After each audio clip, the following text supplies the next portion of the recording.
জীবনের একটা পর্যায়ে অতিক্রম করে একটা অভিজ্ঞ জীবন যাপন করছেন। এই ধরনের লোকেরা মসজিদে নামাজ শেষে আইসা আবার এক্সারসাইজ করেন নিজেদের ভবিষ্যৎ সুন্দর জীবন, বিশেষ করে সুস্বাস্থ্য।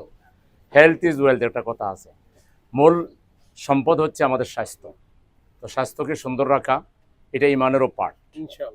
এটা মানে আল্লাহ রসুলের হাদিস হলো যে যারা নিজের নিজের জীবনকে সুন্দর রাখে তারাই কিন্তু মানুষের জীবনের জন্য, অন্যের কল্যাণের জন্য কাজ করতে পারে। আপনি নিজেই যদি রোগাগ্রস্ত হন, আপনি যদি অসুস্থ হন, তাহলে আপনি চাইলে তো আরেকজনের সেবা করতে পারবেন না। সেজন্য আল্লাহ তাআলা যে জব দিয়ে আমাদেরকে পৃথিবীতে পাঠিয়েছেন, পাঞ্জাবের জগতে একটি বিশ্বস্ত নাম শাবাব এথনিক ওয়্যার। সেটি হচ্ছে কোরআনের ভাষায় কুনতুম খায়রা উম্মাতিন উখরিজাত লিন-নাস, তোমরাই সর্বোত্তম জাতি, তোমাদেরকে দুনিয়া আনা হয়েছে মানুষের কল্যাণের জন্য।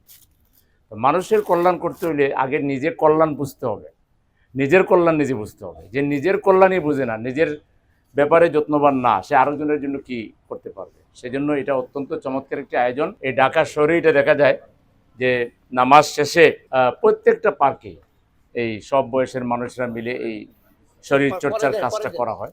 আমি এটাকে খুবই স্বাগত জানাই। আমাদের এই সমাজকে গড়তে হলে শুধু রাষ্ট্র বা সরকারের উপরে ভরসা করে বসে থাকলে কিছুই হবে না, কারণ আমাদের দেশ গরিব দেশ। এখানে রাষ্ট্র বা সরকারের যে ফান্ড থাকে, যে বাজেট থাকে, এটা খুব লিমিটেড। এর উপরে আছে আমাদের দেশে দুর্নীতি, অব্যবস্থাপনা, অপচয়, অদক্ষতা।